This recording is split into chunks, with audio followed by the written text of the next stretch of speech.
আলহামদুলিল্লাহ এই প্রথমবার আমি নিজে কাউকে দাওয়াত করে খাওয়াইতে যাইতেছি। এটা যে আমার কাছে কতটা আনন্দের কি আর বলবো, আমার এত খুশি লাগতেছিল। এই জন্য তো আমি সকাল সকাল ঘুম থেকে উঠে গেছি, কারণ যেহেতু একজন বাসায় মেহমান আসবে আর তার জন্য তো রান্নাবান্না করতে হবে।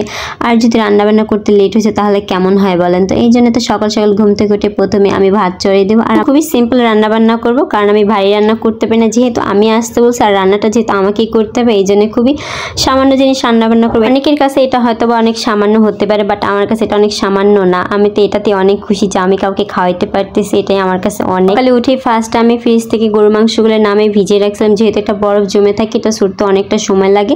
তো এটা কতক্ষণ রাখার পরে ছুটে গেছে। এখন আমি ভালো করে ধুয়ে নিতেছিলাম। আর গরুর মাংস না যত ধুই তত মনে হয় যে লাল পানিটা বের হওয়া বন্ধই হয় না, এই জন্য আমি বারবার ধুয়ে নিতেছিলাম। তো আমার ধোয়াটা শেষ, আমি এবার হাতে মাখিয়ে বসিয়ে দেবো। আর এটা হাতে মাখিয়ে বসালে না অনেক মজা লাগে।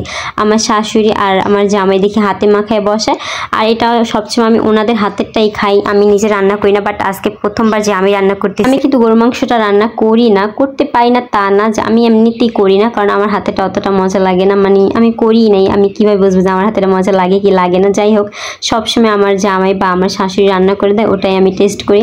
তো আমার কাছে ওটাই অনেক ভালো লাগে। তো আজকে ভাবলাম যে আমি নিজে হাতে সব রান্না করব, এখানে অন্য কেউ আর হাত দিবে না। এই জন্য সব কিছু আমি নিজেই রান্না করছিলাম। আর বারান্দায় কিছু শাক লাগিয়েছিলাম, ভাবলাম যে ওটাও তুলে নেওয়া যাক, ওটা রান্না করব আজ। তো ভাজিটা অল্প হয়েছিল, শাক ভাজি, আর খেতে মাশাআল্লাহ অনেক মজা হয়েছিল। তো এখানে আমি ডালও ধুয়ে নিতেছিলাম।